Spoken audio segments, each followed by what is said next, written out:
The moment Maggie Doyle turned down her third marriage proposal in as many months, the whole town of Dust Creek, Texas stopped pretending it wasn't watching. It was the summer of 1882, and the sun over the Texas panhandle had a way of flattening everything beneath it: the red earth, the buffalo grass, the ambitions of men who thought a fine suit and a fat wallet could make a woman say yes.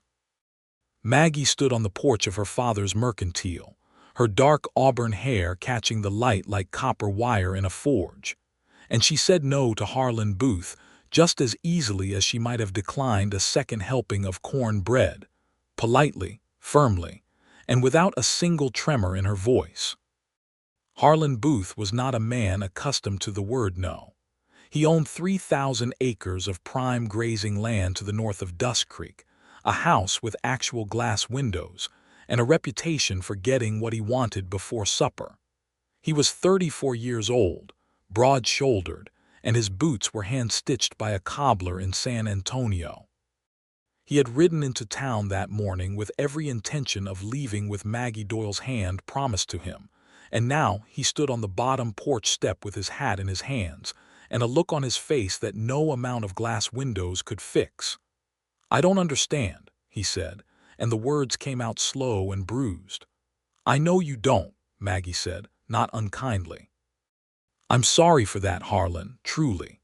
She went back inside without another word, and the door of the mercantile swung shut behind her with a soft, definitive click that might as well have been a cannon shot. Down at the far end of the street, near the water trough where the horses drank, and the dust settled thicker than anywhere else, a young cattle hand named Gideon Wallace was watching. He had been watching because he had nothing better to do in the 10 minutes between hauling feed sacks off the Connolly brothers' wagon and going back to whatever thankless task old Pete Connolly had dreamed up for the afternoon. He was 26 years old, lean in the way that hard work makes a man lean, with sun-darkened skin and dark brown eyes that seemed always to be reading something in the middle distance. His hat had seen better decades, and the heel of his right boot was held on with a strip of rawhide he had tied himself that morning. He watched Harlan Booth stand on that porch step for a long moment, watched the man jam his hat back onto his head, and stride toward his horse with the stiff-legged dignity of someone trying very hard not to look like they were hurrying. And then Gideon looked up at the closed door of Doyle's mercantile and felt something he could not quite name shift quietly inside his chest. He had seen Maggie Doyle maybe a dozen times in the 4 months since he had come to Dust Creek looking for work. He had bought tobacco twice at her father's store, once a new bandana because the old one had torn clean through during a branding, and he had exchanged maybe 30 words total with her across the length of a wooden counter. She was not the kind of woman who made a man foolish. Or rather, she was exactly that kind of woman, but she did not seem to know it, which made it considerably worse. The first time Gideon had come into the mercantile, he had been so dusty from the trail that Maggie had looked at him with genuine concern and asked if he needed water before she asked what he needed to buy. The second time, she had been arguing good-naturedly with her father, Patrick Doyle, about whether the new shipment of canned peaches should go on the left shelf or the right, and she had turned mid-argument to serve Gideon with such easy, unguarded warmth that he had walked back out into the Texas sun feeling oddly like he had just stepped from a dark room into morning light. The third time he had come in for the bandana, she had smiled at him, not a polite shopkeeper's smile. Something warmer and more specific than that, something that seemed to say she had been wondering when he would come back in. He had carried that smile around with him for 2 weeks and told himself firmly that he was being an idiot. A broke cattle hand had absolutely no business carrying anything of Maggie Doyle's around with him, not even a smile. But now, standing at the water trough watching Harlan Booth ride out of Dust Creek with his dignity in tatters, Gideon found himself wondering, for just a moment, what exactly it was that Maggie Doyle was looking for. The answer, as far as the town of Dust Creek was concerned, was a complete mystery, and people were starting to talk about it with the enthusiasm that small towns reserve for mysteries they find personally relevant. It had started in April, when Maggie turned down Chester Milford. Chester was the son of the man who owned the Dust Creek Bank, which meant he would one day own the Dust Creek Bank, which meant he would one day own a substantial portion of the town itself in the form of mortgages and liens and loans come due. He was 28, not unpleasant to look at, and he had brought Maggie a bouquet of roses ordered special from a florist in Amarillo, which was the kind of gesture that required both money and planning, and therefore ought to have impressed her considerably. She had accepted the roses with genuine pleasure, kept them in a jar of water on the counter for a week until they turned brown, and told Chester as gently as possible that she did not see their futures traveling in the same direction. Chester had been philosophical about it, which earned him some respect and Maggie some puzzled looks. The second proposal had come in June, from a cattle baron named Reginald Fitch, who had ridden down from his ranch outside Amarillo, specifically to court Maggie after hearing about her from a business associate of her father's. Reginald Fitch was 40 years old, which was perhaps the most that could be said against him, because in every other respect he was considered a fine prospect. He had done well by his first wife, who had died of fever 3 years prior, and he was earnest and decent, and his ranch produced enough beef to supply half the railroad workers between Amarillo and Dodge City. He had courted Maggie for 3 weeks with a careful, respectful patience that impressed her father enormously. Patrick Doyle had sat his daughter down in the back room of the mercantile and explained, as carefully as he could without suggesting he was pressuring her, that Reginald Fitch was the sort of man who came along perhaps once in a woman's life, and that security and kindness together were not a small thing in this world. Maggie had listened to every word. She had hugged her father afterward with real affection. And then she had told Reginald Fitch, the following Sunday after church, that she was flattered and grateful and sincerely wished him happiness, but that she could not marry him. Reginald had ridden back to Amarillo.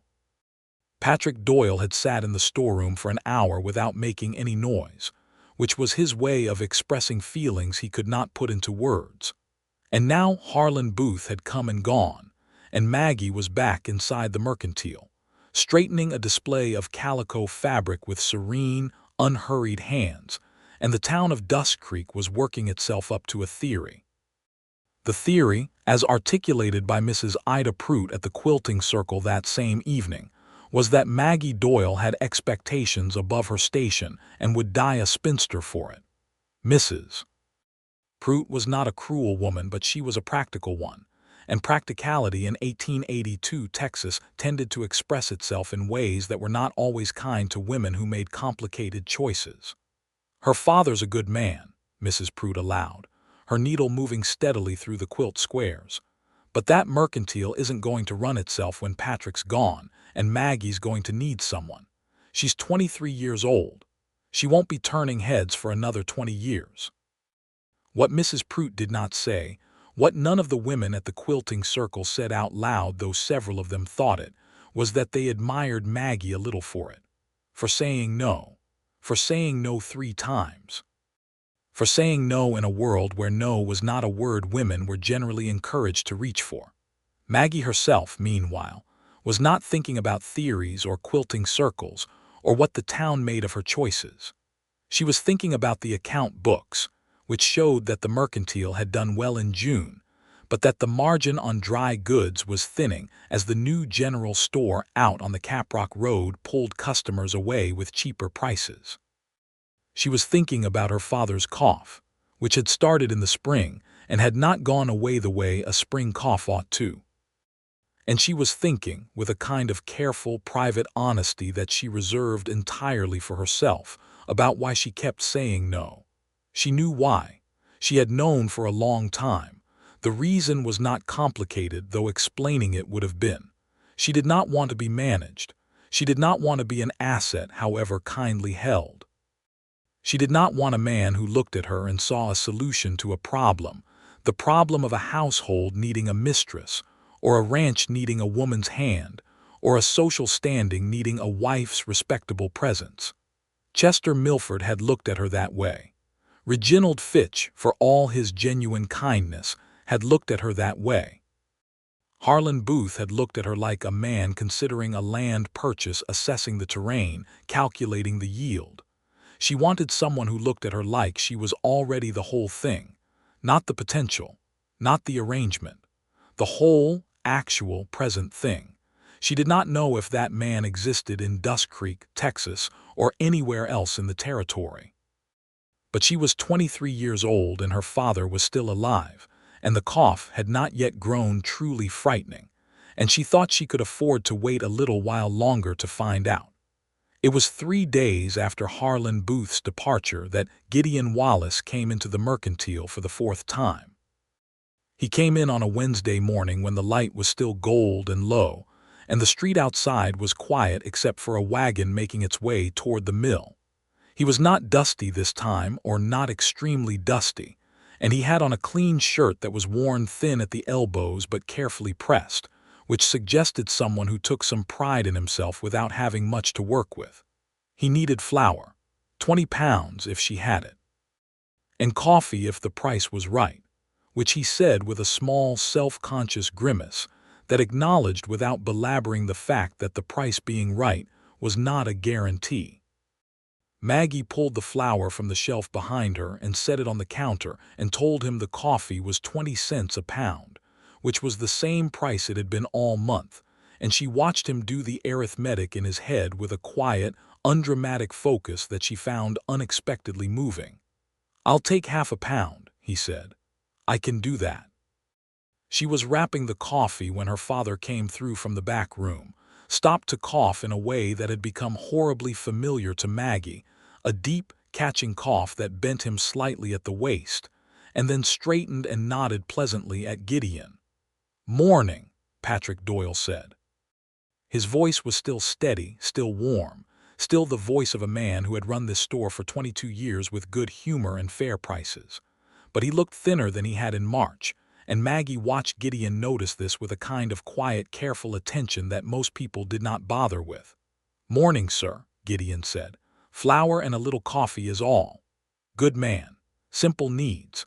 Patrick smiled and went back through the curtain, and the small sound of his cough followed him into the storeroom. Maggie set Gideon's wrapped coffee on top of the flour sack and told him the total, and he counted out the coins with the neat, slightly self-conscious precision of someone who has a precise and limited number of coins. He looked up and found her watching him, and for a moment neither of them said anything, and then Maggie smiled. Not a shopkeeper's smile. That same smile as before, warm and specific, like something she had been saving. Gideon picked up his flour and his coffee and said, "Thank you, Miss Doyle," and went back out into the golden morning, and he walked 3 full blocks before he realized he was smiling too, and had been since approximately the moment the flour had hit the counter. He tried to talk himself out of it sensibly.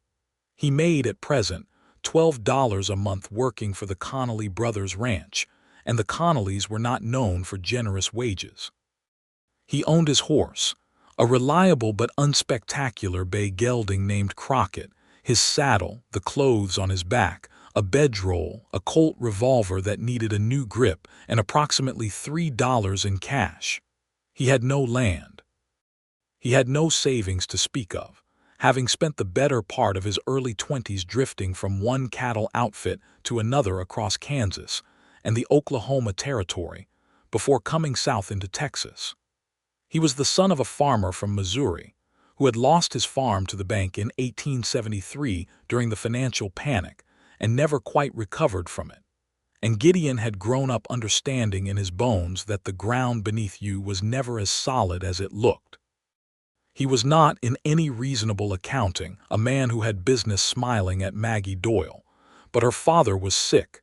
He could see that plain. And she was running that mercantile as much as Patrick was, maybe more. And she had turned down 3 men who could have made her life considerably easier and more secure.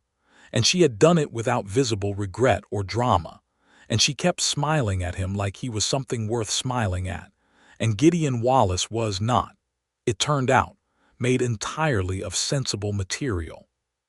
He went back to the Connolly ranch and spent the afternoon mending fence line in the hard sun and thought about what a man did when he wanted something he had no right to want yet. The answer came to him slowly, the way honest answers usually do. You made yourself into a man who had a right to it, or you tried. Or you died trying, which in the context of affections and ambitions was not a literal death but could feel like one. He started by talking to old Cal Briggs, who had been running cattle in the Texas Panhandle since before the Civil War, and who had a reputation for knowing where a man could get ahead in the cattle business if the man was willing to work hard and think sharp. Cal was in his 60s, weathered to the consistency of old leather, and he held court most evenings at the far end of the bar at the Dust Creek Saloon, nursing a single whiskey for an hour and a half, and watching the room with the patience of a man who had learned that information came to those who were quiet enough to receive it. Gideon bought Cal a whiskey, an expenditure he could not really afford, sat down beside him, and said, "I want to know how a man builds something in this country." Cal looked at him sideways. What kind of something? Something real, something that's his. Cal was quiet for a moment, turning his glass. Then he said, "You've been working the Connolly outfit." "Yes, sir." "They pay you $12 a month?" "Yes, sir." "Then you know they're not going to make you rich." Cal set his glass down. "What you want is to get yourself a small cattle operation of your own, not right away, but that's the direction." He looked at Gideon steadily. "You got good hands. I've watched you work. You know cattle." "I do." "There's a man named Dixon Holt who's been looking for a reliable foreman for his spread out on the South Range. It's not a big operation, but it's growing. He pays $16 a month to a man he trusts. If he really trusts you, eventually there's the possibility of a small share in the herd." Gideon was quiet, doing the arithmetic. 16 a month was not a fortune, but it was more than 12, and if Dixon Holt was a fair man, and if the operation was growing, and if there was a share in the herd eventually, that was the beginning of something. "How do I get a meeting with Holt?" he asked. Cal smiled, which was a thing he did rarely and meant considerably. "You already have. He'll be here tomorrow evening. I'll introduce you." Gideon nodded and said thank you, and went back to his bunk at the Connolly ranch that night, lying awake looking at the ceiling in the dark. Aware that he had just taken a step in a direction, he was not yet certain he was brave enough to follow all the way to the end. Dixon Holt turned out to be a compact, serious man of about 45 who asked very few questions, but listened to every answer with an intensity that made a man want to be honest. He met with Gideon the following evening at the saloon, asked him about his experience with cattle, about his experience with men, meaning managing other hands, and about what he wanted from the next 5 years of his life. Gideon answered all 3 questions honestly, including the third one, which he answered by saying that he wanted to build something of his own, that he had spent enough of his life working other men's land, and that he was willing to work harder than any man Holt had ever employed if Holt was willing to give him a real chance. Holt looked at him for a long moment. "I'll give you a trial. 3 months. 16 a month. If you're what I think you are, we'll talk about something more permanent." They shook hands on it, and Gideon gave the Connolly brothers his notice the following morning, which Pete Connolly received with approximately the graciousness you would expect from a man who knew he was losing a good worker and did not want to admit it. He started at the Holt Ranch on the 1st of August. In September, Maggie's father got worse. Patrick Doyle's cough had settled into his chest with the stubbornness of something that intended to stay, and Dr. Ambrose, the physician in Dust Creek who had a gentle manner and a regrettable tendency toward honesty, told Maggie in a quiet private conversation in the hallway outside the examination room that it looked like consumption, and that the progression was not fast but was not stopping either, and that Patrick would need rest and careful management, and the kind of sustained, attentive care that was difficult to provide while also running a mercantile.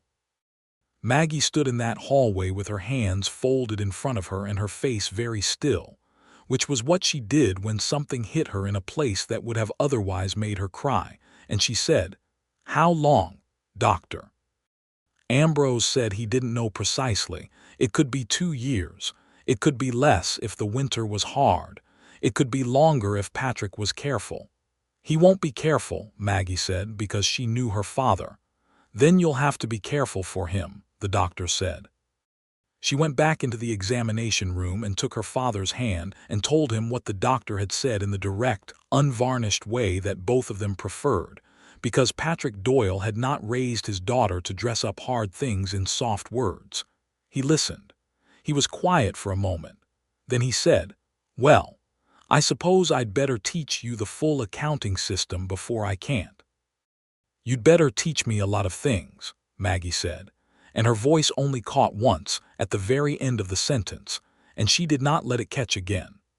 Word traveled around Dusk Creek the way word always traveled in small towns, not as gossip exactly, but as a kind of collective concern that moved from mouth to ear through the general sympathy of people who had known Patrick Doyle for years.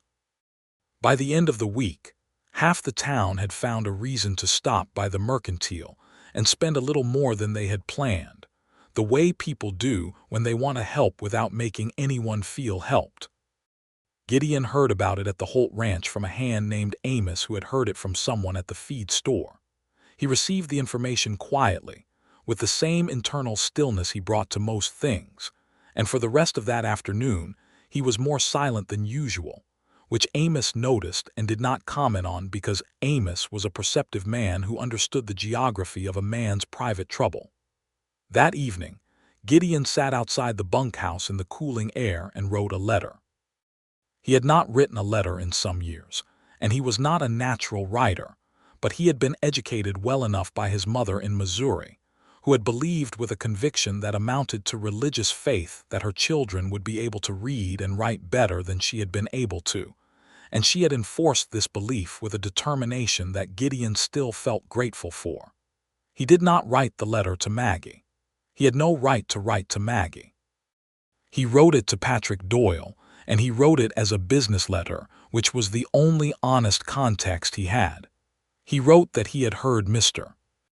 Doyle was not well, and that he had noticed the past several months that the mercantile did heavy trade in dry goods and grain, and that he knew from his current work with Dixon, Holt's operation, that several of the ranchers in the South Range were currently traveling farther than was necessary to purchase feed and supplies, and that he thought if the mercantile were to begin stocking certain specific items at competitive prices, it could significantly expand its customer base. He then listed the specific items, with his reasoning for each one, in careful and specific detail. He folded the letter, addressed it to Patrick Doyle at Doyle's Mercantile, rode into Dusk Creek on his day off, and left it at the post office rather than the store, because leaving it at the store would have felt too much like presenting himself, and he was not ready to present himself. He was not yet what he needed to be. What he did not know was that Patrick Doyle would show the letter to Maggie the morning it arrived, saying, "Now here's a man with his eyes open." Maggie read it twice. Then she looked at her father and said, "Do you know who Gideon Wallace is?" "The hand that's been coming in for flour and coffee," Patrick said. He had an extraordinary memory for customers. Quiet young man, brown eyes, had seen better days.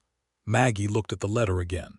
The handwriting was careful and clear, and the thinking behind it was exact and practical and had identified something real. She had noticed the same gap in their inventory but hadn't had the market knowledge to fill it confidently. "He's right about the feed," she said. "He's right about most of it," Patrick said. She wrote back. Not to Gideon directly. That would have been improper in a way that she did not care about personally, but knew the town would care about on her behalf. But to the Holt Ranch care of Dixon Holt, addressed to Gideon Wallace, thanking him for his thoughtful letter and asking if he would be willing to come by the mercantile at his convenience to discuss the specifics in more detail, as his knowledge of the South Range ranchers' supply needs would be genuinely useful to them. Gideon received this letter on a Thursday and read it standing in the yard of the Holt Ranch with the afternoon sun on his back, and when he finished reading it, he folded it very carefully and put it in his shirt pocket where it stayed for the rest of the day. He went to the mercantile on Saturday afternoon. The conversation that happened was entirely businesslike and lasted 45 minutes and covered feed inventory, pricing strategy, the purchasing habits of 4 specific ranchers Gideon knew well from the South Range, and the best road to bring a supply wagon in from the east in the spring when the South Road turned to mud. Patrick sat in his chair near the stove and listened and asked the occasional sharp question, and Maggie stood behind the counter with a ledger open in front of her and wrote down everything useful that Gideon said, which was most of it. When the conversation was over, Gideon said he would be glad to come back if they had more questions, and Patrick shook his hand and said the mercantile was grateful, and Maggie walked him to the door and said, "That was genuinely helpful, Mr. Wallace. Thank you." "It was nothing," he said. "It wasn't nothing," she said. And she smiled at him, that particular smile, and this time he stayed with it instead of walking away from it. And they stood in the doorway looking at each other for a moment that was 3 or 4 seconds longer than purely professional courtesy required. And then he put his hat on and went down the porch steps, and she watched him go, and then went back to her ledger. The following Saturday, Patrick Doyle had a bad day. The cough was worse, and he stayed in the back room for most of the morning, and Maggie ran the store alone. Gideon stopped in, officially to follow up on a question about pricing for bulk grain, and unofficially because he had been thinking about that doorway moment all week in the way a man thinks about something he is trying to be sensible about and failing. The store was quiet. It was mid-morning.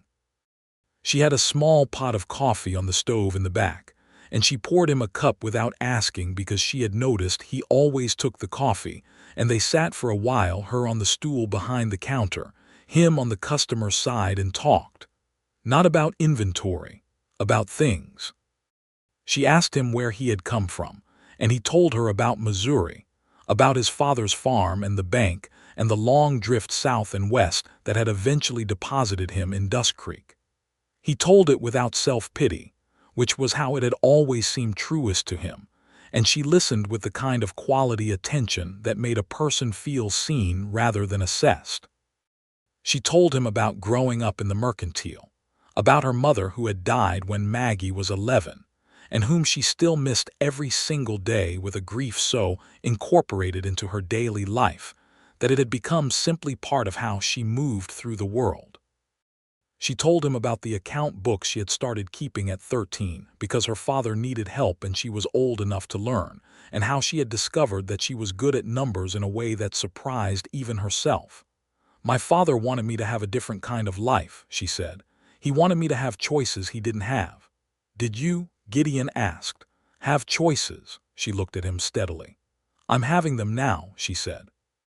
The conversation stopped there, not awkwardly but with the specific weight of something said that meant more than it contained on the surface, and Gideon looked at her across the counter and felt that shift in his chest again, only larger this time, and much less easy to dismiss.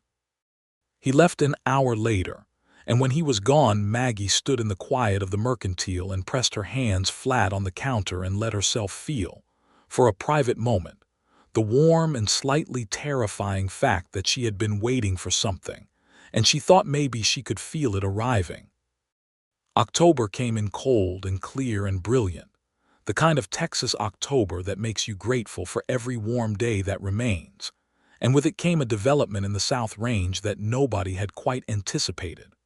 A large steer operation out of Colorado was pushing cattle south through the panhandle toward winter pasture, and they needed supplies and they needed feed, and they were willing to pay fair prices for both if someone could provide them at the right place at the right time.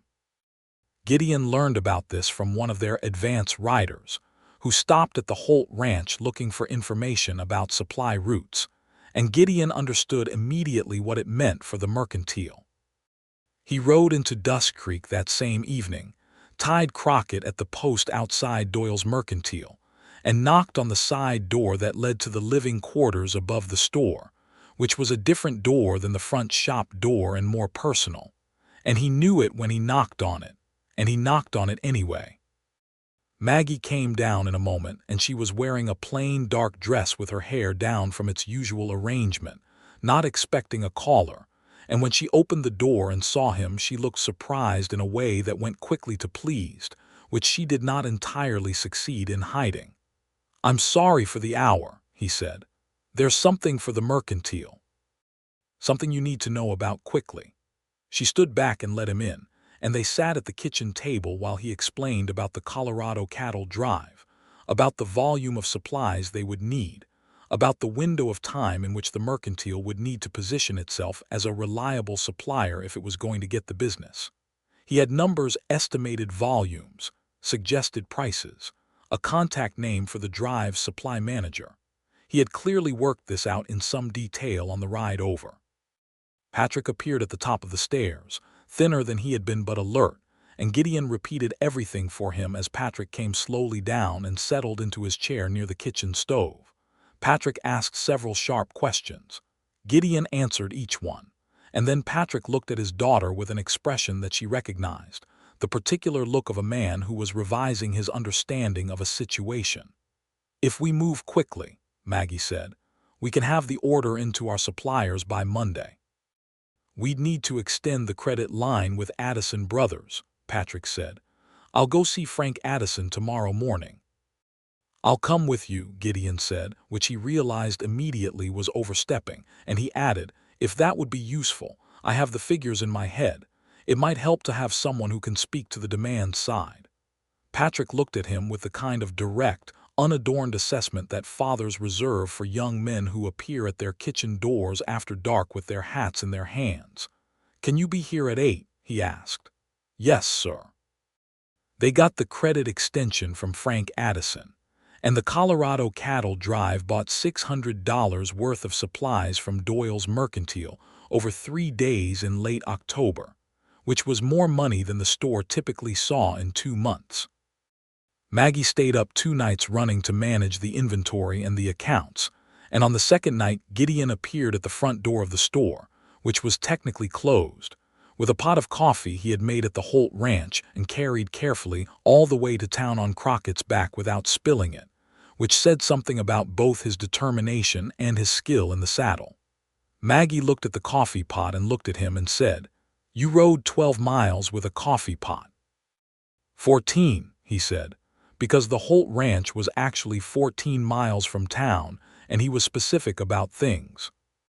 She opened the door and let him in, and they sat together at the counter for an hour while she worked through the last of the accounts, him refilling her cup and occasionally helping her add a column when her eyes were too tired to be reliable. And the store was warm and quiet around them, and the street outside was dark and empty, and they talked in low voices about nothing in particular. The easy, comfortable nothing of people who have moved past the careful stage and into something more natural. When she finally put the ledger away and stretched her arms over her head with a sigh of exhausted satisfaction, he was watching her, and she knew he was watching her, and she turned and looked at him and said, "Why are you doing all this?" He was quiet for a moment. "Because I want to," he said, "and because I can. Those aren't the same reason." "No," he agreed. "They're not."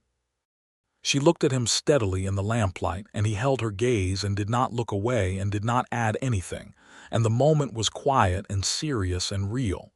"You know what people say about me," she said. "I know what they say." He didn't pretend he didn't. "That you've got expectations above your station." "Do you think that's true?" He thought about it honestly, which she had already gathered was the way he thought about everything. "I think you know what you want," he said, "and you're not going to settle for something else just because settling would be easier. I don't think that's above any station. I think that's just sense." Maggie looked at him for a long moment. Then she said, "Gideon Wallace, do you know that you're the first man in this town who has said something like that to me?" "That's a shame," he said, and he meant it. She smiled. Not that particular smile this time, but something even more unguarded than that, something that went all the way to her eyes and stayed there, something that made his heart knock hard against his ribs in a way he had never quite managed to talk it out of whenever she was nearby. "You should go home," she said. "It's late." "I know," he said, but he stayed a moment longer, just a moment, before he stood and picked up his hat. At the door he paused and turned back and said, "I'm glad the cattle drive went well." "So am I," she said. "Because of you." "Because of us," he said, and went out into the cold October dark. November arrived, and with it the first real cold of the season, and a complication that Gideon had not anticipated, which was that Dixon Holt, being a reasonable and perceptive man who paid attention to where his foreman's mind was traveling, sat Gideon down in the ranch office one morning and asked him directly what his intentions were regarding Maggie Doyle. Gideon considered lying and rejected it in approximately half a second. "I intend to earn the right to court her," he said, "when I've got enough behind me to not be asking her to take on a risk." Holt looked at him for a moment with that focused, assessing quiet he brought to everything. "You've done well these 3 months," he said. "Better than I expected, which is saying something because I expected you to do well." He put his hands flat on the desk. "The arrangement I mentioned when we started, the share in the herd."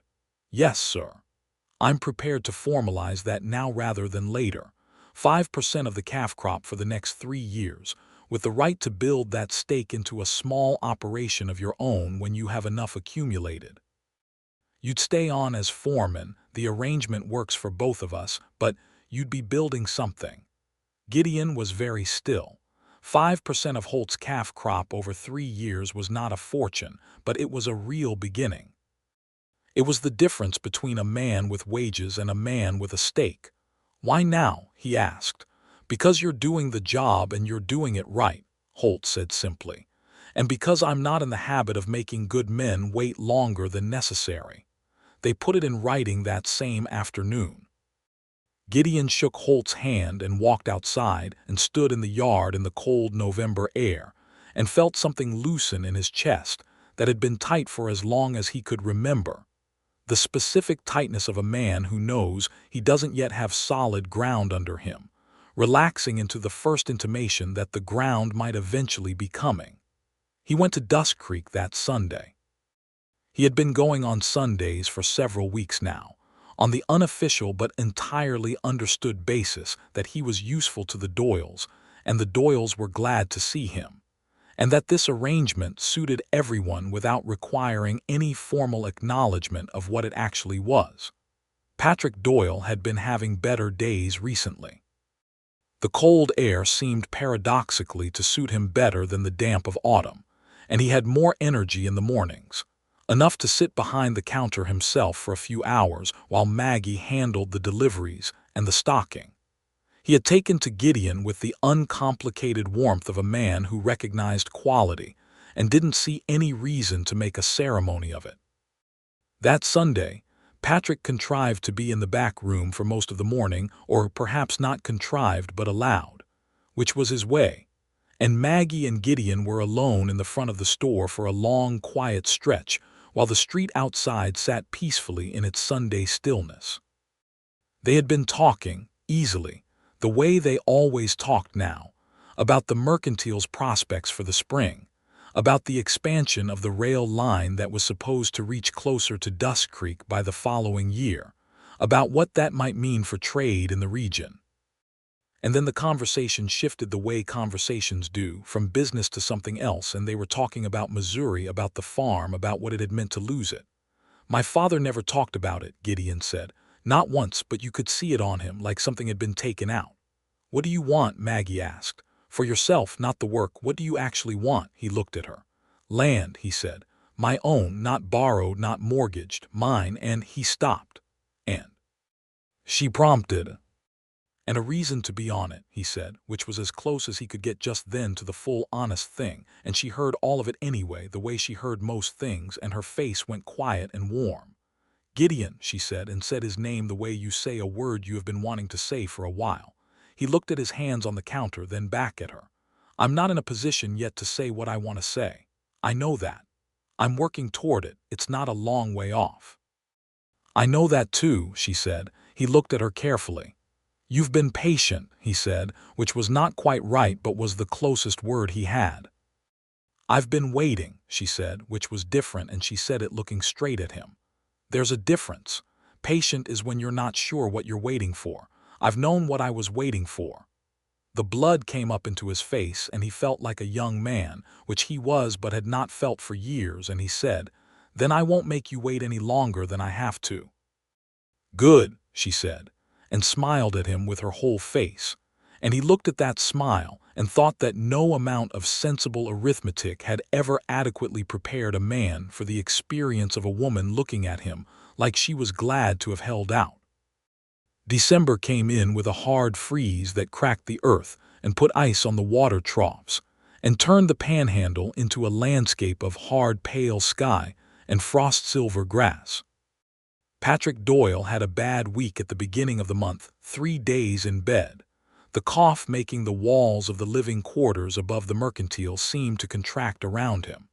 And Maggie ran the store alone, and nursed her father in the evenings, and slept when she could, and did not complain. But the circles under her eyes told a story she was too proud to tell herself. Gideon came in mid-December on a Tuesday afternoon and found her behind the counter with a supplier's invoice in one hand and a pencil in the other, and an expression on her face that was controlled and practical and very tired. He looked at her for a moment, and then he said, "Go sit down. I'll manage the front." "You can't manage the front," she said. "You don't know the prices." "Then tell me the prices." "Gideon, Maggie." He said her name the way she had said his, like it was the word he wanted to say. "Go sit down for 20 minutes, please." She looked at him.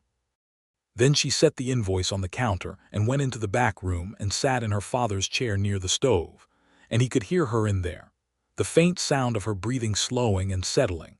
And he stood behind the counter and managed 3 customers in 20 minutes with approximate but adequate competence, charging one woman a slightly wrong price for salt that he corrected later by short-changing himself on his own purchase of tobacco.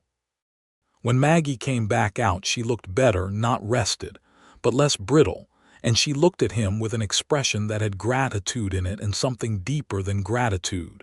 And she said, "What did you charge Mrs. Haverson for the salt?"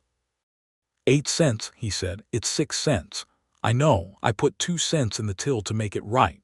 She started to say something and then stopped, and the expression on her face was the one he lived for, the one that went all the way to the back of her eyes and stayed there. "You are," she said carefully, "a very good man, Gideon Wallace." "I'm trying to be," he said, "for specific reasons." And that, for the moment, was how they left it.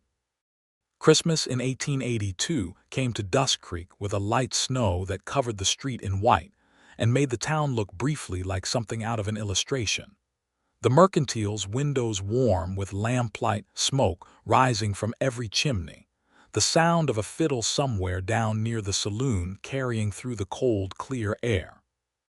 The church held a Christmas service that drew most of the town, and Maggie sat with her father, who was having a good day, and felt the specific bittersweet warmth of a holiday that contained both joy and grief held carefully together. Gideon came to the church service.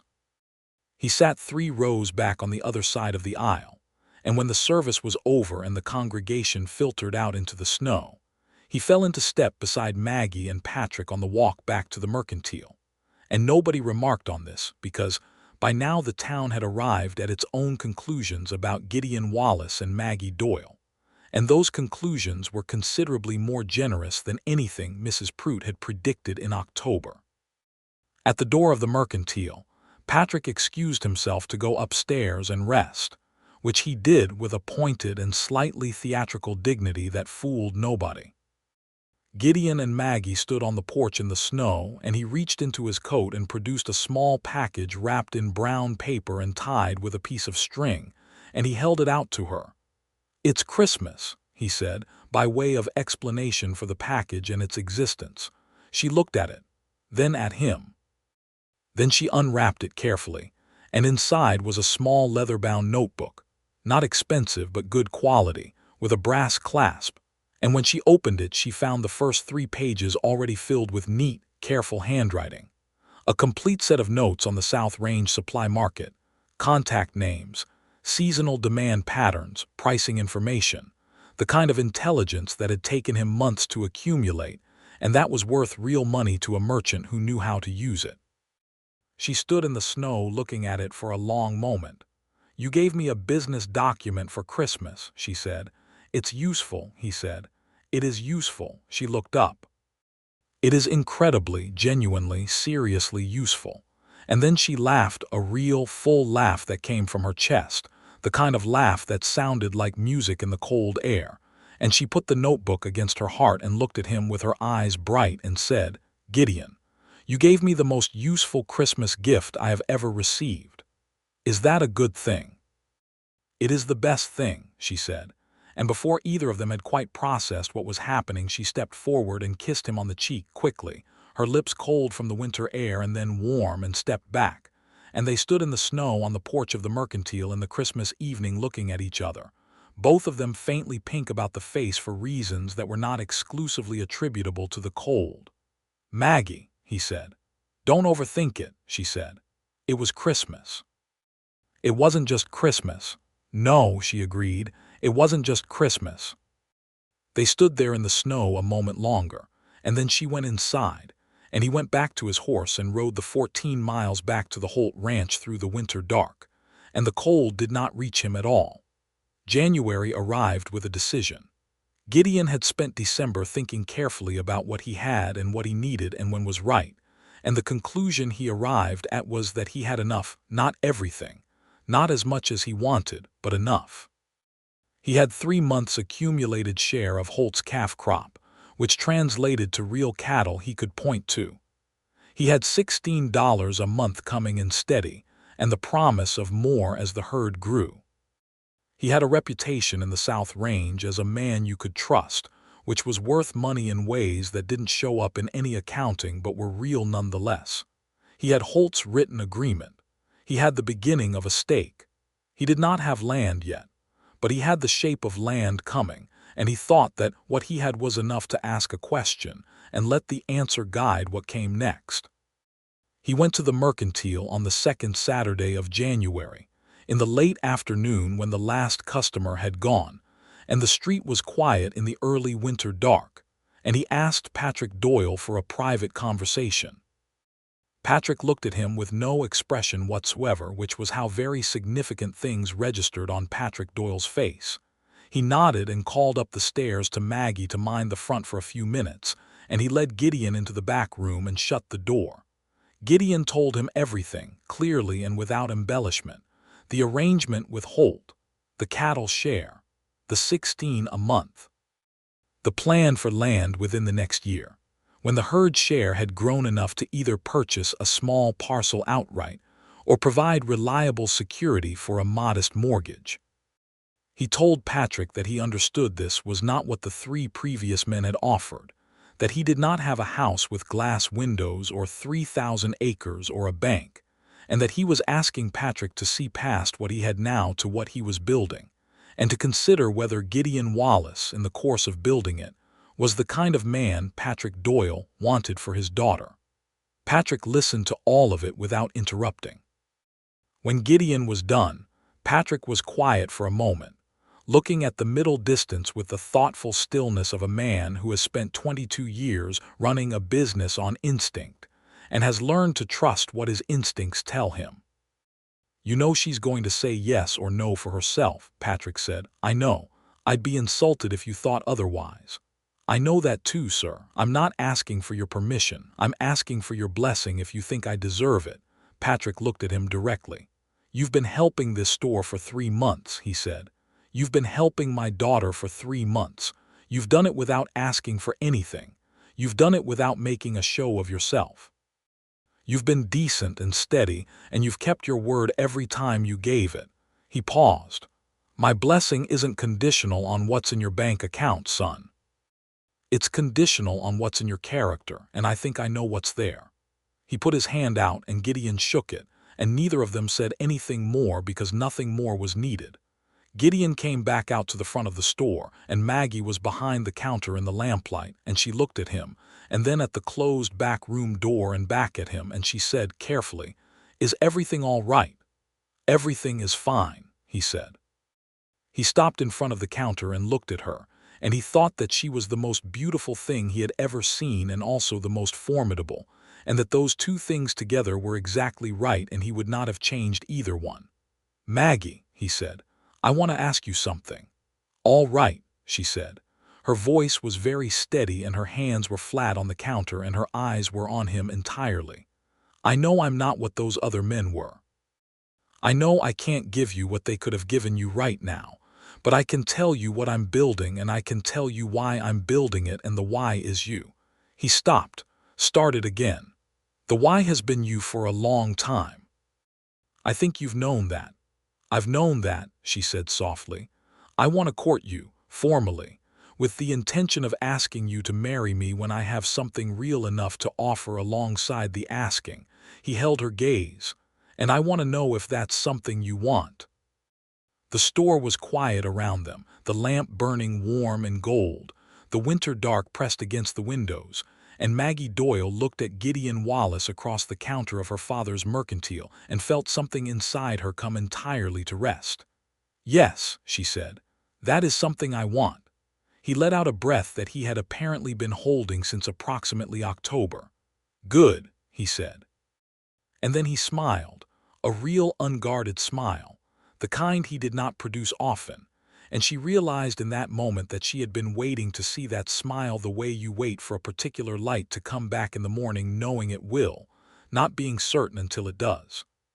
"Good," she said back, and smiled in return, and the store was warm and the winter was outside and everything was beginning. The months that followed were the best months Gideon Wallace had ever lived, and he knew it while he was living them, which was a gift he understood was not given to everyone. Courting Maggie Doyle was not a small undertaking. She was not a woman who required courting in the traditional ornamental sense, flowers and compliments and careful performances of admiration, but she required something harder and more real, which was being genuinely known. She asked him questions that made him think. She told him things about herself with a direct honesty that sometimes caught him off guard. She argued with him about prices and business and the right way to handle a problem, and she was frequently right, which he found he did not mind at all, because being wrong with Maggie was more interesting than being right with anyone else. He took her riding on the 2 Sundays a month when the weather allowed it, and she rode with a natural competence that matched his own, her dark hair loose under the brim of her hat, and they rode out into the wide Texas landscape that was flat and enormous and humbling in the way that large things are humbling, and they talked about everything. He told her about the time he had been in a cattle drive through the Indian Territory in 1879, about the Apache bands that had been forced onto reservations in those years, about the profound wrongness of what had been done, land taken, people displaced, a way of life destroyed with the blunt instrument of government policy. He told it without the prejudice that some men in the territory wore as casually as their hats, and Maggie listened and said, "My father has always said the same, that the land was never ours to take." "It wasn't," Gideon said, "but saying so doesn't change what happened." "Saying so changes what you do with what you know," she said. "That's something." He looked at her sideways in the winter sun and felt that quiet, warm, steadying thing that he had come to understand was what love felt like when it was real. Not the dramatic version, the actual version. Patrick Doyle continued to decline slowly, with the specific dignity of a man who refused to let illness determine the terms of his own existence. He was at the counter 3 days a week through January and February, and home in his chair the rest, and Maggie managed the store with a competence that would have impressed anyone who looked carefully enough to see it, though not everyone did. Chester Milford stopped by the mercantile in February, on the official business of his bank but with a sidelong awareness of Maggie that had not entirely dissolved, and when he saw Gideon helping her unload a delivery in the back room, because Gideon stopped by on weekday evenings 2 or 3 times a week now, on no official basis whatsoever. Chester absorbed the situation with a brief, almost imperceptible stillness, and then conducted his banking business with Patrick with professional courtesy. On his way out, he paused and looked back at Gideon, who met his gaze without aggression or apology, just directly and clearly, and Chester nodded once, a gesture that acknowledged something without defining it, and left. Gideon thought that Chester Milford was probably a decent man, and that Maggie had not been wrong to say no to him, and that there was something both clarifying and humbling about understanding that clearly. Spring came to the Texas Panhandle in March with the force of something that had been held back too long, the land greening with sudden urgency, and the sky going wide and pale blue and enormous. And with the spring came the railroad news that the spur line from Amarillo would reach within 12 miles of Dust Creek by the following autumn, which changed the economic geography of the region in ways that a merchant who was paying attention could read and act on. Maggie was paying attention. She spent 3 evenings developing a plan, new inventory categories, expanded wholesale contacts, the possibility of a second building behind the mercantile for bulk storage, and she showed it to Gideon on a Friday evening in late March, and he went through it with her the way they went through everything together now, which was thoroughly and honestly and with equal parts admiration and practical suggestion. "This is good," he said, putting the last page down. "This is very good, Maggie." "I want to expand," she said. "I want to do this while my father can still see it happen." There was something quiet and hard in that last sentence, and he looked at her and let it rest there without trying to soften it because she did not want softening. "Then we'll make sure he sees it," he said. "What do you need?" "Capital, mainly, and someone who can manage the delivery coordination because I can't be in 3 places." "I can manage the delivery coordination," he said. "Holt won't mind if I use my days off. And for the capital," he hesitated. "What?" "I have something." "From the herd share." He said it carefully because they had not spoken directly about his finances in this way before. "It's not enough for everything, but it's a start." She looked at him with that particular steadiness she brought to serious things. "Gideon, that's your stake, for the land." "It's for what matters," he said, "and this matters." She was quiet for a moment. "I'm not asking you to give me your stake." "I know you're not. I'm offering it." He looked at her directly. "If we're going where I think we're going, there's no your stake and my stake. There's just what we're building." The silence between them was warm and significant, and then Maggie said very carefully, "Are you making assumptions?" "No, I'm making intentions." He paused. "I was going to wait until I had the land to ask you properly, but I think," he stopped and started over. "I think the asking and the building can happen at the same time, if you'll let them." She looked at him for a long moment in the lamplight of the mercantile's back room, and he could see her thinking, not about whether she wanted to say yes, he thought, but about whether she was ready to say it out loud, whether saying it changed things in ways she had to be ready for. "Ask me," she said.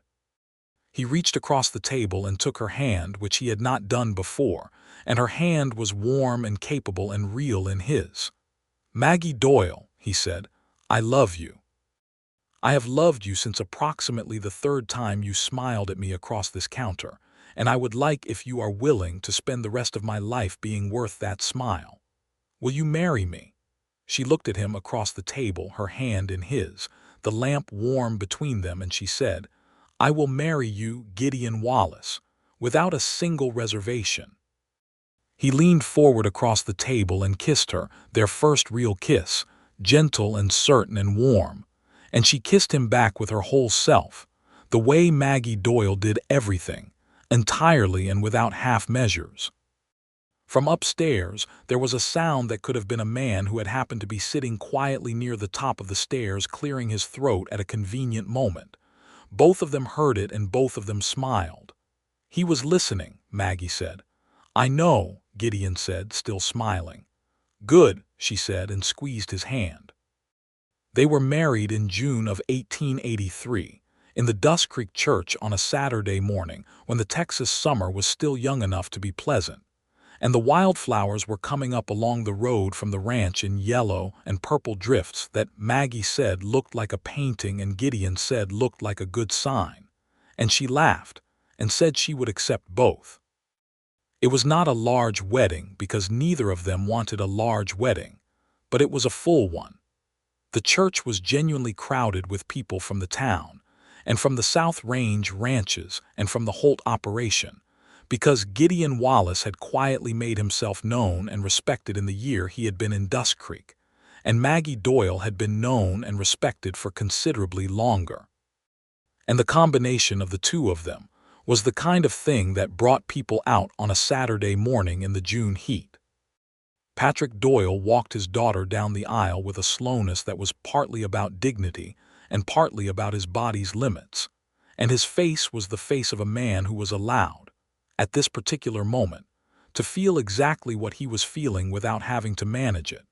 And what he was feeling was joy of the specific and bittersweet kind that contains within it both the present happiness and the awareness that things are always also ending, even while they are beginning.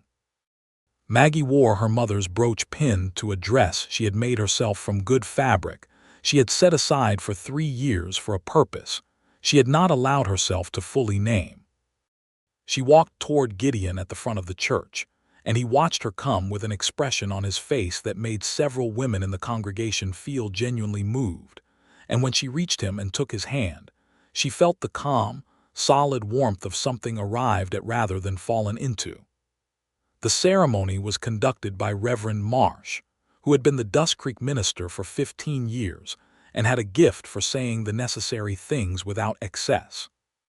When he reached the part about love and partnership and the covenant of a shared life, he said it in a way that felt true rather than formal, and both Maggie and Gideon listened to it as though they were hearing something they had already known but needed to hear said aloud. When it was done, and Gideon kissed his wife for the first time as her husband, the church made a sound of communal warmth that was the closest a collection of reserved frontier Texans was likely to get to jubilation, and it was enough. They had their wedding supper at the church hall, with long tables and good food that the women of the congregation had contributed with the competitive generosity that church suppers always produced, and Cal Briggs made a short toast that was funny and fond without being excessive, and Dixon Holt shook Gideon's hand with a firm grip that communicated more than a speech would have. And Patrick Doyle sat at the head of the table and ate more than he had in weeks, and talked to everyone with a warmth and energy that Maggie recognized as the particular vitality of a man who is satisfied. She and Gideon drove back to town in the late afternoon light, past the mercantile, which would remain their home base for now, with the rooms above the store adapted to accommodate 2 people rather than 2.5, and she looked at the familiar facade of the building her father had built and felt something shift in how she understood it. It was not just her father's store anymore. It was the foundation of something she and Gideon were building together, and that was a different and larger thing. The summer of their marriage was a working summer, which suited both of them. They expanded the mercantile's back storage building, with Gideon and 2 hired hands doing the construction on mornings when the ranch work allowed it. They secured 3 new wholesale contracts that came directly from the rail line expansion, which was proceeding faster than expected and would reach its closest point to Dust Creek by October. They hired a girl named Rosa, the 17-year-old daughter of a Mexican family who had settled south of town, to help behind the counter 3 days a week. And Rosa turned out to have a gift for numbers that made Maggie realize she had been underestimating what good help could do for a business. Patrick Doyle watched all of this from his chair near the store's front window where he spent his better days, and he offered opinions freely, which were received with the respect they deserved, and he accepted help gracefully when his body required it, which it did more often as the summer progressed. His good days were still genuinely good, but they were fewer, and Maggie knew without saying it that the winter was going to be hard. In September, Gideon found the land. It was 160 acres on the south side of Dust Creek, close enough to town to be practical and far enough to be real land rather than a town lot, with good grass and a creek that ran reliably, and a slight rise to the north that would shelter a house from the worst of the winter winds. It had been offered for sale by an older rancher who was moving east to live with his daughter, and the price was fair, not cheap, but fair, and between Gideon's accumulated herd share and a small mortgage from the Dust Creek Bank, which Chester Milford at this point was genuinely glad to extend because Gideon Wallace was an obvious good risk. It was within reach. He brought Maggie out to see it on a Sunday afternoon in September, the two of them riding out together in the golden afternoon light, and she stood on the slight rise to the north and looked out over the flat, grass-covered acres with the creek shining in the distance, and the sky going enormous above everything, and she was quiet for a long time. "What do you think?" he asked. "I think," she said, "that this is where we're going to raise our family." He came up beside her, and they stood together in the September light looking out over their land. It was their land. Both of them understood that. The deed would say Gideon Wallace, but what was his was hers, and what was hers was his, and that was simply how it was. And Gideon put his arm around her shoulders, and she leaned into his side, and neither of them felt the need to say anything more, because the thing that needed to be said was being said by the land itself, by the light, by the particular quality of that moment. They filed the papers and took possession in October, 2 weeks before the first cold. Gideon began building their house in November, working weekends and mornings when the light allowed it, with help from Holt's hands and from Amos, and from a couple of men from town who had come to know Gideon and thought of him now as a neighbor. It was not going to be finished by winter. That was not realistic, but the frame was up before the first hard freeze, and the walls were sheathed, and by January the interior was close enough to livable that they could envision it. Patrick Doyle saw the frame of the house in December. Gideon brought him out in the wagon on a Sunday when Patrick was having a good day, bundled warm against the cold, and they drove across the South Range and stopped at the base of the rise, and Patrick looked at the frame of the house against the winter sky and said nothing for a long moment and then said, "That's a good place to build." "Yes, sir," Gideon said. "You'll be happy here," Patrick said, and it was not a question or a wish, but a statement of fact delivered with a quiet certainty, the way Patrick Doyle said things he was sure of. Christmas of 1883 was quieter than the previous one. Patrick was weaker, and the holiday had a tenderness about it that came from everyone understanding that things were precious, and time was not unlimited.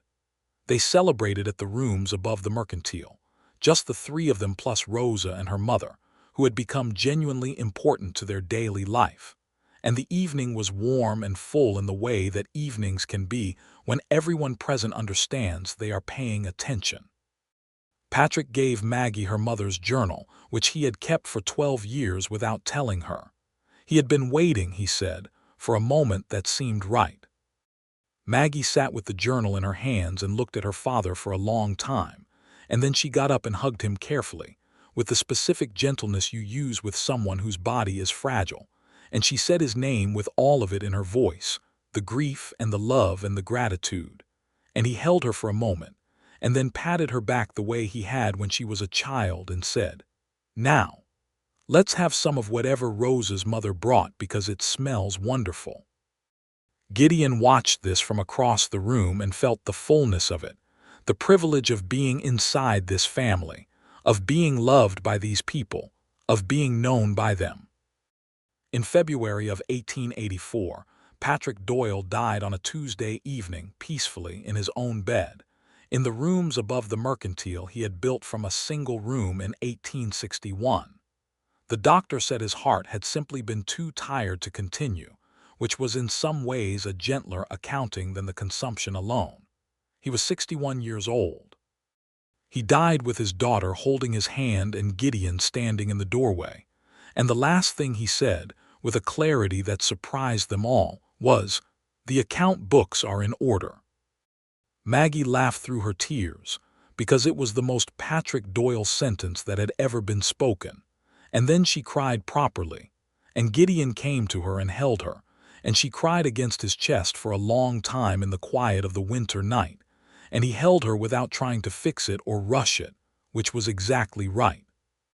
The town of Dusk Creek buried Patrick Doyle on a cold, clear February morning, and it felt the size of the gathering, the genuine grief of it, like burying someone who had been a thread in the fabric of the place, whose absence would leave a visible gap. Many people came. Many people spoke well of him, because there was much that was true and good to say. After the funeral, Maggie ran the mercantile. She ran it the way her father had, with fairness and memory, and an attention to the specific needs of specific people, but also with an intelligence and an ambition that was entirely her own. She expanded into wholesale supply for the small ranches along the rail line spur, which proved to be exactly as profitable as she had calculated it would be. She promoted Rosa to a full-time position and paid her a real wage, which caused some comment, but which she dealt with by pointing out that Rosa was better at the accounts than anyone in town, and daring anyone to argue with that. She was not unkind about it. She was just clear. Spring found them living in the new house, which Gideon had finished in March, working through the last of the cold weather to get it done before the first thaw made him feel he had taken too long. It was a good house, not large, but solid and well built, with a covered porch along the front where you could sit in the evenings and see the last of the sun on the distant edge of the panhandle, and a kitchen that caught the morning light in a way that Maggie loved from the first morning she made coffee in it. She stood on the porch on the first warm morning of April 1884, coffee in her hand, looking out over the land and the sky and the particular blue-green of the new spring grass, and Gideon came out behind her and stood at her back and put his arms around her, and she leaned back into him, and they stood together in the morning light and the spring air. "Happy?" he asked. "Unbelievably," she said. He pressed his lips to the top of her head, and she felt it all the way down, the solidity of him, the warmth, the specific and irreplaceable fact of being held by someone who held you because he wanted to hold you, and for no other reason. In June of 1884, Maggie told Gideon she was expecting a child. She told him on a Sunday evening on the porch in the long summer light, and she watched his face go through several things in rapid sequence: surprise, and then something deeply moved, and then a happiness so uncomplicated and genuine that it made him look, for a moment, younger than he was. "When?" he asked. "January, I think, maybe February." He took her hand. He held it for a long moment and said nothing, and then he said, "We're going to need a larger kitchen." She burst out laughing. "Is that what you're thinking about right now?" "I'm thinking about a lot of things," he said. "The kitchen is just the most practical one." "You," she said, "are the most useful man I have ever known." "That's the nicest thing you've said to me in months." "It is not." "It might be." She turned in his arms and looked at him and said, "I love you, Gideon Wallace." He looked at her in the June evening light, this woman who had said no to 3 men before him, who had run her father's business and grieved her father's death and built something real from what remained, who had smiled at him across a counter when he had no right to expect it, and he said, "I love you, Maggie Wallace." Using her name as she had taken it, which was new and which he did not tire of, "More than I have words for." "You have plenty of words," she said. "For this I don't." "That's all right," she said. "I know." The summer passed full and warm, and the ranch grew, and the mercantile grew, and Dixon Holt told Gideon in August that the herd share arrangement was now producing enough that Gideon could, if he chose, begin to consider expanding his own operation independently. It was said with generosity and a clear-eyed acknowledgement that the man he had hired as foreman had outgrown that role without having become less reliable in it. A trick that not many men managed, and that Holt respected enormously. They made a new arrangement. Gideon would continue to manage the South Range operations for Holt, but on a consulting basis rather than as a direct employee, with the freedom to develop his own operation on the land he had bought. It was the kind of arrangement that required trust on both sides, and got it. By autumn, the Wallace cattle operation, modest but real, 30 head and growing, was established on the South Range land, with Gideon working it with one hired hand and the methodical, serious intelligence he brought to everything. Maggie kept the books for both the ranch and the mercantile, at a desk in the kitchen of the new house, in the mornings before she went to the store. Rosa had essentially taken over the daily management of the mercantile floor, which was a development that surprised nobody who had paid attention. Their son was born in January of 1885, during a cold snap that put ice on the creek and made the midwife's wagon slow on the road from town. His name was Patrick, which was settled before he was born, and he arrived into the world with a good pair of lungs and dark brown eyes that looked, in the first days, remarkably like his father's. Gideon held him in the lamplight of the bedroom in their house on the South Range. This new person who was the distillation of everything they had built together, and felt something that was beyond what he had words for, which, given what Maggie had told him on the porch in June, was saying something. Maggie looked at her husband holding her son and thought about everything that had led here, the 3 men she had said no to, the cattle hand she had kept smiling at, the mornings in the mercantile and the evenings on the porch, and the snow at Christmas and the land in April, and the long, honest conversations that had made them into people who were genuinely known to each other, and she felt no ambiguity at all about any of it. Every no she had said had been correct. Every yes had been correct. The whole long road of it had been correct. "He looks like you," she said. "He looks like himself," Gideon said, "like he's already thinking about something." "That he gets from me," Maggie said, and Gideon laughed, and the baby startled slightly at the sound and then settled, and the winter pressed against the windows of the house on the South Range, and the lamp was warm, and everything that needed to be in that room was in it. The years that followed were good ones. Not without difficulty. The ranch had a hard summer in 1886 when the drought cut the grass, and they had to sell cattle early at unfavorable prices. And there was a period that winter when the money was tight in a way that reminded Gideon of his childhood in Missouri, and he drove himself harder through it than was strictly necessary, because the memory of his father's lost farm sat in him like a stone he carried. Maggie talked to him about it directly, the way she talked about everything, and she said that the farm and the bank and his father's grief were not his inheritance unless he chose to make them so, and that she had not married a man defined by what he had lost, and that she needed him to understand the difference between being careful and being afraid. He thought about that for a long time. He thought she was right. He told her so.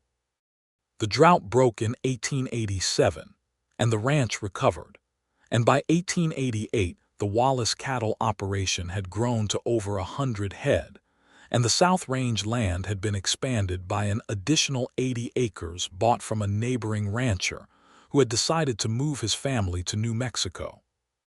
The mercantile had, under Maggie's direction and Rose's management, become the primary wholesale supply point for 6 ranches along the rail spur, and was doing volume that Patrick Doyle, who had been a good businessman, had never managed to reach.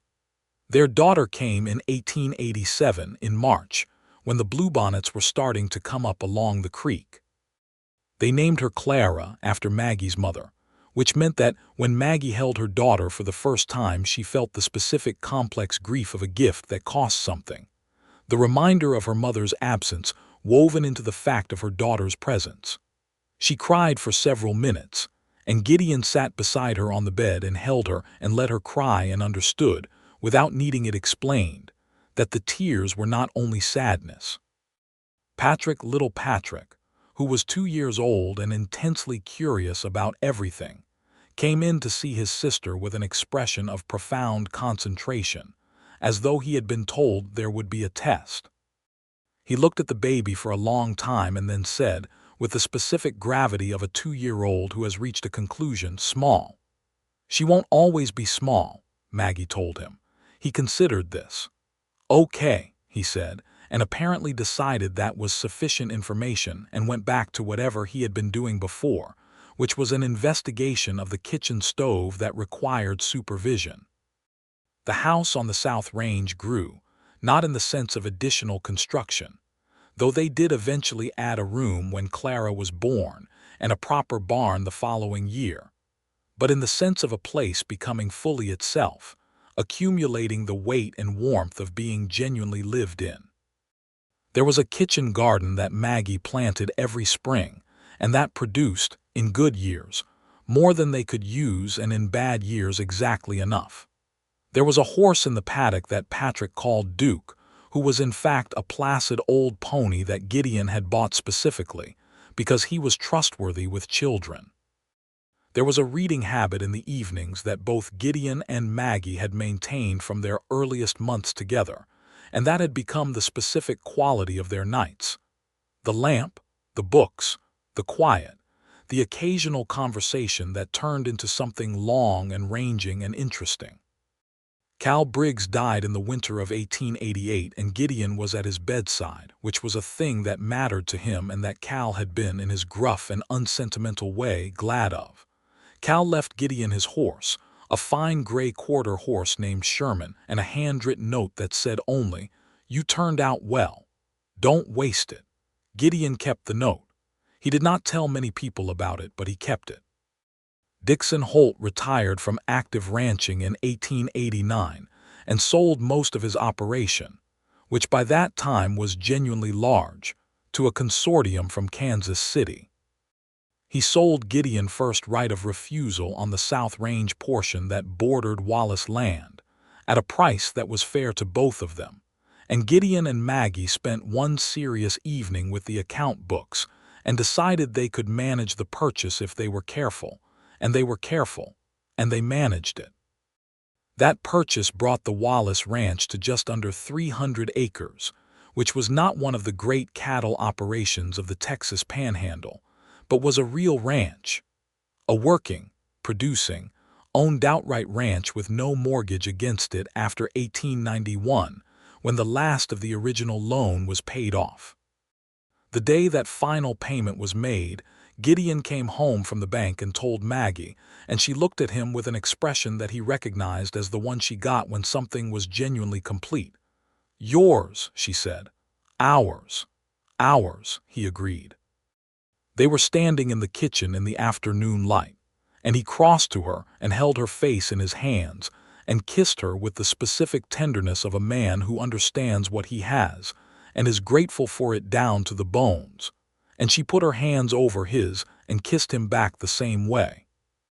In the spring of 1892, on an afternoon when the Texas sky was doing the thing it does in April that makes you understand why people chose to live in difficult country, the clouds going enormous and dramatic and white against the blue, the light coming down at an angle that made the grass look like it was lit from inside, Maggie was sitting on the porch of the house on the South Range with her daughter on her lap and her son playing in the yard with the dog.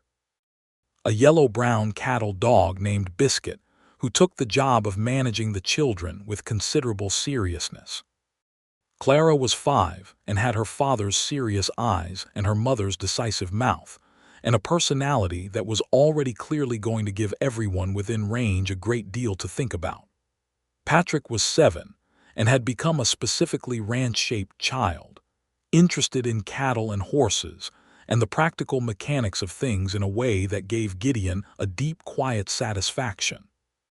Gideon came around the corner of the house from the paddock, brushing his hands off on his trousers, and stopped when he saw them all on the porch, the light, the children, Maggie with her hair loose in the afternoon warmth, and stood for a moment just looking, which he did sometimes, and which Maggie had come to understand was his way of paying attention to things he considered important. "What are you looking at?" she asked. "Everything," he said. She smiled at him, that smile, still the same smile, the one that had started everything and had never stopped being the thing that reached him, and he came up the porch steps and sat beside her and looked out over their land in the spring afternoon. Patrick came running to show his father a stone he had found, which was in fact a rather fine piece of quartz that caught the light. Clara explained with patient authority that it was definitely magic. Patrick said there was no such thing as magic. Clara said that was because he wasn't looking properly. Gideon took the stone and turned it in his hand and held it up to the light. "Clara might be right," he said. Patrick considered this with the gravity appropriate to geological matters. "Maybe," he allowed. Maggie leaned her head against Gideon's shoulder, and he put his arm around her, and Biscuit settled in the yard with his chin on his paws with the air of a professional who has ensured the security of the premises. And the afternoon went on warm and full around all of them, on the land that was theirs, in the life they had built together from a flour sack and a coffee purchase and a smile across a counter. She had turned down 3 rich men. She had waited for a broke cattle hand who came into her father's store for 20 pounds of flour and half a pound of coffee, and looked at her like she was already the whole thing. She had been right about every bit of it, and she had known she was right before she could have proved it, which was the particular intelligence of a woman who understands the difference between what a life looks like and what a life actually is. He had no idea that first morning at the water trough, watching Harlan Booth ride away with his dignity injured, why she kept smiling at him. He understood it now. She had been smiling at the possibility of him. She had been smiling at what she could already see coming, even before he could see it himself. She had been smiling because she was a woman who knew what she was looking for, and something in him had answered it before either of them had found the words. By the summer of 1893, the Wallace Ranch had a reputation from Dust Creek to Amarillo as a reliable, well-run operation that produced good beef and kept its word. And Gideon Wallace was known in the South Range as a man of the specific kind of substance that is built rather than inherited. And Maggie Wallace's mercantile was the wholesale backbone of 6 ranches and a dozen farms, and was run with an efficiency and a fairness that had become its own kind of reputation. They were not the wealthiest people in the region. They never would be. But they owned what they had, and what they had was real, and they had built it together from the ground up, which gave it a quality that things handed down or bought outright simply could not have. On the evening of their 10th wedding anniversary, Gideon and Maggie sat on the porch of the house on the South Range and watched the sun go down over the Texas Panhandle in its extravagant and unhurried way, painting the clouds orange and deep red, and then the long, quiet blue of a summer evening on the plains. The children were inside, Patrick at 13 doing his homework with the serious focus he brought to everything academic, Clara at 8 conducting what she called an investigation of the contents of the kitchen that probably needed monitoring, but that Maggie had decided to trust for 20 more minutes. 10 years, Maggie said. 10 years, Gideon agreed. She turned and looked at him in the evening light, this man she had chosen, this man who had come into her father's store with an old hat and careful hands and $12 a month, and the kind of clear, direct, entirely unsentimental goodness that she had been waiting for without knowing its exact shape. "Are you happy?" she asked. Not because she doubted it, but because she liked to hear him say it. He looked at her, he looked at the land, he looked back at her. "I'm the happiest I know how to be," he said, "and I think I'm learning how to be happier," she laughed. "That's a good answer. I practiced it. You did not." "I thought about it," he admitted. "A little." She shook her head with a smile and took his hand, and they sat together in the last of the long summer light, the way they had sat on many evenings before this one and would sit on many evenings after, and the land was quiet around them, and the sky was going slowly to stars, and the children were inside, alive and loud and entirely themselves, and everything that had been built was real and standing and theirs. From inside the house came the sound of something ceramic meeting the kitchen floor, followed by Clara's voice explaining, with considerable rhetorical sophistication for an 8-year-old, why this had not been her fault in any actionable sense. Gideon stood up. "I'll go," Maggie said, already rising. "Stay," he said. "Finish the sunset, I've got it." She sat back down and watched him go through the screen door into the warm lamplight of the kitchen, and she heard his voice and Clara's voice in conversation, and then a sound that was Clara laughing, and then Gideon's laugh too, that rare, unguarded laugh that she had been collecting for 10 years like something precious, and she turned back to the evening sky and felt, with a completeness that left no room for any other feeling, that she was exactly where she was meant to be, in the life she had chosen, with the man who had been worth waiting for. The stars came out one by one over the Texas Panhandle, the way they always did, enormous and unhurried and entirely indifferent to the small, warm, brilliant fact of two people on a porch in the summer dark who had found each other in a mercantile on a dusty street in 1882 and had been building something real ever since. And the land was theirs, and the life was theirs, and all of it, every hard-won inch of it, had been worth every single thing it had cost to get there.